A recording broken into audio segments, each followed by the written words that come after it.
Hello there, friends. Welcome back to another episode of Generation Tech. My name is Alan. The Skywalker family is known for their heroism and connection to the Force. They're often celebrated as moral paragons with a deep empathy for everything around them. And that empathy extends beyond just living things. All of the Skywalkers are also known for their respect and empathy for machines. Droids. Anakin Skywalker started the trend. He literally created C-3PO, and he developed a very close relationship with R2-D2 throughout his life. Luke Skywalker and Princess Leia would also grow close to these two droids in their own lifetime. Princess Leia would entrust the rebellion's greatest secrets to R2, and Luke heavily relied on the astromech to watch his back when he was flying his X-Wing. Even Rey's story would have ended before it even started had she not had empathy for BB-8 when he was trapped by that scavenger. For whatever reason, empathy, kindness, just a sensitivity to other people's needs, the Skywalkers have always treated droids right. From giving them respect to treating them like equals to not using restraining bolts to not even giving their droids regular memory wipes. And that, while nice, is actually a really big problem and something that people don't talk about enough. There's a reason why the Skywalker's behavior, this humanization of droids, is rare. And that's because the galaxy has a long memory and a very long history of violence between organic and droid life. The core philosophical problem with Star Wars-style droids is that they combine all the capabilities of a living, thinking being with none of the natural constraints that define organic life. These are machines with a complex artificial brain that can match or exceed organic intellect, process information more efficiently, work without rest, and even operate without instincts like fear or self-preservation. This makes these droids superior to organics in almost every quantifiable way, but at the same time, these droids have very few rights and, very little autonomy. And for whatever reason, organic societies just don't have a moral or legal template to deal with this kind of entity, even though droids have been around for so long. Now, you do have occasionally more progressive ideas, occasionally championed by droid advocates like L337, but even her owner, Lando Calrissian, merely tolerated her viewpoints, but didn't fully support her for obvious reasons. Anakin Skywalker wasn't really political in his treatment of his droids, but being born as a slave with no rights meant that he might be a bit more empathetic towards mechanical life that have no rights as well. And also, Anakin experienced a lot of bullying early on in the Jedi Temple with the other younglings, and so he might have actively chose droids as companions because of his inability to adjust. Actually, if you think about it, Anakin's treatment of the clones was also unusual. He really cared about them. Meanwhile, most Jedi and most Republic lawmakers saw them as simply disposable soldiers, and some of them even saw them as just the organic equivalent of a separatist battle droid. And that is the norm in the galaxy. Most people don't have that much empathy, and so most people don't really think about how droids fit into society. It's more about what they can do for people, which means most cultures in the galaxy default to treating them like appliances. And so the mismatch is built right into the relationship. And any mismatch or injustice today, if left unchecked, can turn into a much larger problem in the future. The first and most obvious problem is economic. Since droids are legal property, not people, they can be exploited in ways no organic worker ever could be. Once an employer realizes that a machine can replicate an employer's skill set at a fraction of the cost, only ideology can really stop the transition to automated labor. From a business point of view, the writing is on the wall. And as soon as one player in an industry automates, competitive pressures usually force everyone else follow. And so when Quantdrive Yards rolls out a complete force of, droids equipped with jetpacks that are supposed to work in zero gravity, well, Corellian Engineering Corporation has to follow suit, and that probably means firing Han Solo's dad, who is probably doing that same work. Organic workers simply cannot keep up with labor that is tireless, disposable, and perfectly compliant. That is, unless you enslave them, of course, which is pretty much what the Empire did. One could make the gruesome argument that this method is cheaper from a financial point of view, especially when it comes to startup costs. But you have to be pretty desperate to rely on this type of labor, because once you start doing slavery, it completely shifts how your economy works.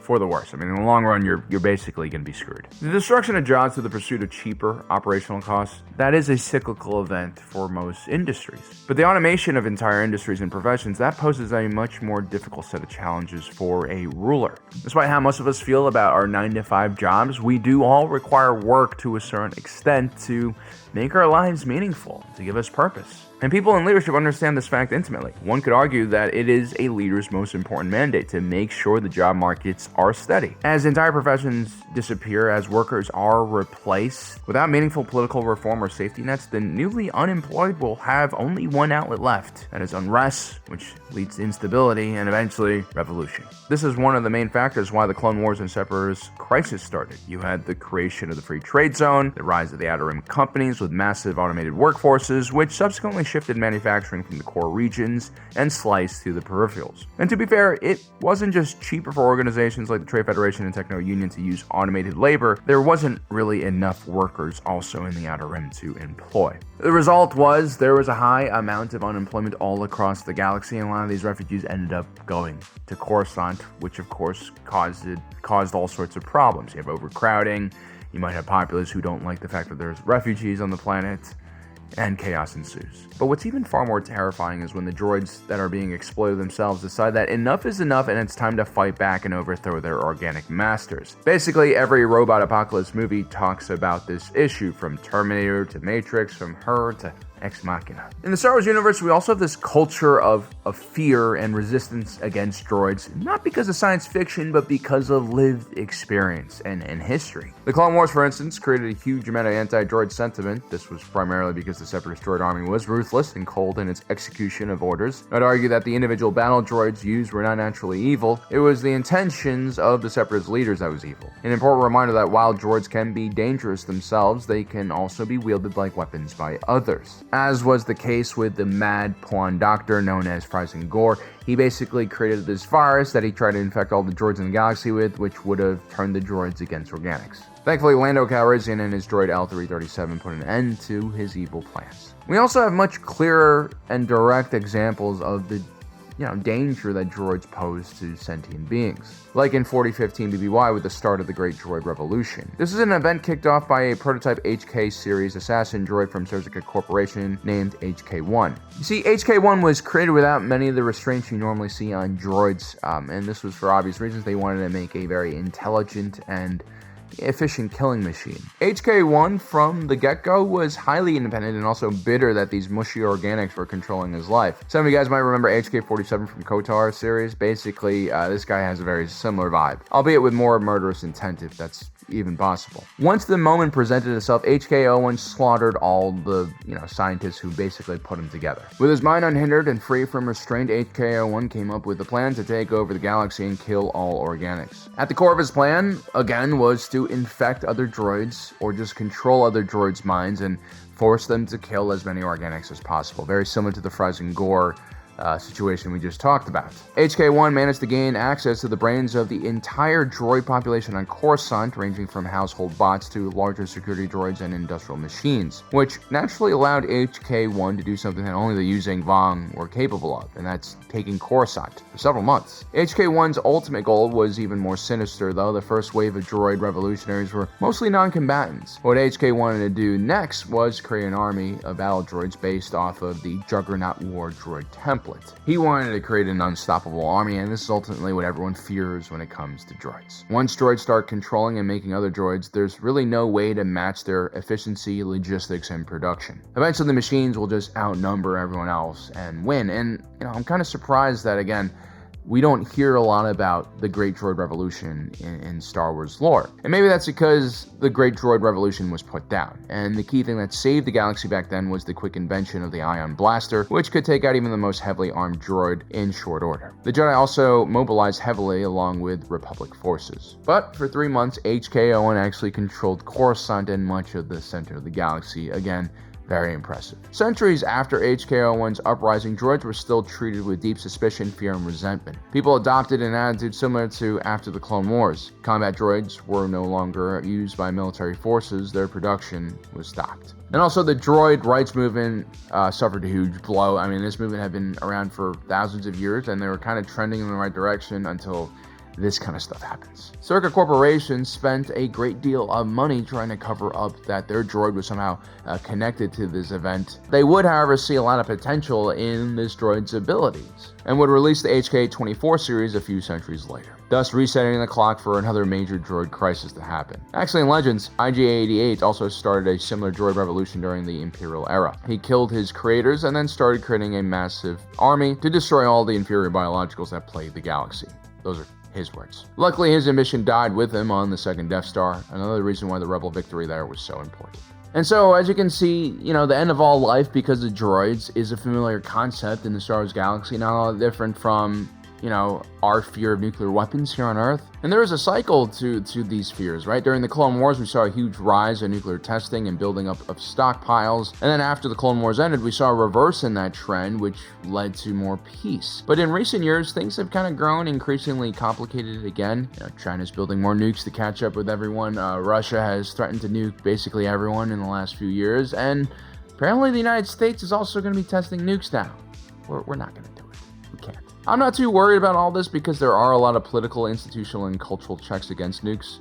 These weapons are so dangerous that the world unanimously agrees to not use them, as the consequences of such a decision would just be massive. There are also a lot of redundancies and procedures put into place to prevent the usage of these weapons. In the Star Wars galaxy, we see similar checks evolve to keep droids kind of in check. We've already talked about ion weapons and their ability to take out even the most powerful droids, but we also have two other things: the restraining bolt, which prevents a droid from disobeying direct orders, and also the memory wipe, which prevents a droid from gathering knowledge and potentially learning from that information and developing a personality far from their baseline. These three things severely limit a droid's ability to be autonomous. And I believe that most droids, especially in a public-facing role, is going to be restricted like this to prevent any issues from arising. It's not just about protecting oneself from automatons, it's also about protecting other people. Remember, droids are property, and if a droid attacks or hurts someone else, the owner is going to be liable in case of a lawsuit. So letting your droid wander around, without a restraining bolt, without memory wipes, that's kind of like letting your dog off the leash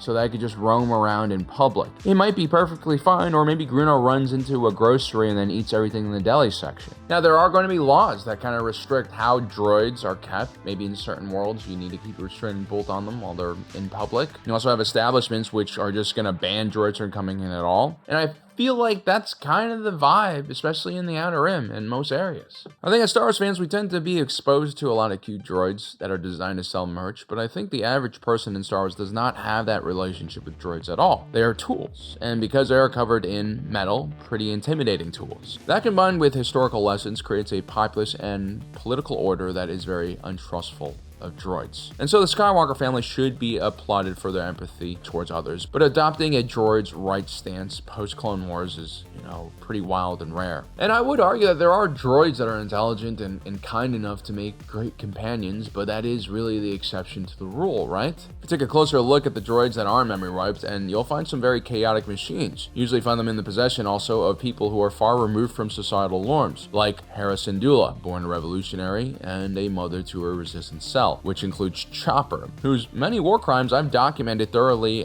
in other videos. This guy clearly needs a restraining bolt and memory wipe. R2-D2 also has a similar temperament, and over the years, as Luke fades away from the galaxy, he even kind of shuts down and becomes depressed, which is kind of a crazy thing for a droid to do, but that's what happens when you don't wipe their memories. L337 posed a real danger to human owners of droids. On multiple occasions, he expressed violent intent against droid owners. That riot she caused on Kessel definitely also created more chaos. And now imagine if that mine wasn't filled with slave labor and L337 just ran into the control room and stole all of the droids. That would be a serious problem. The only droid with a longer unwiped memory that seems stable is Professor Huyang, who is ancient even by mechanical life standards. I guess the point is droids are an incredible important tool that have allowed organic life to expand out into the galaxy and make their daily lives easier. Without a clear and well-defined relationship created between droids and living beings, I think there will always be a high level of distrust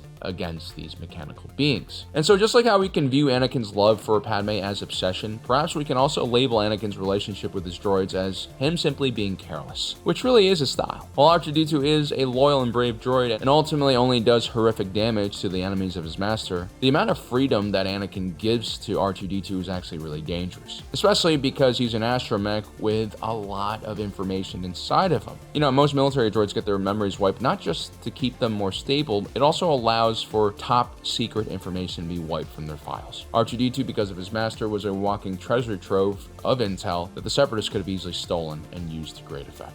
Plus, give R2-D2 a few more hundred years of life and he can go in any direction. He could turn into a more wise and calm Professor Huyang-like mentor figure, or he could start calling everyone he sees a meatbag and start the next droid revolution. And who knows, we might not be that lucky next time around.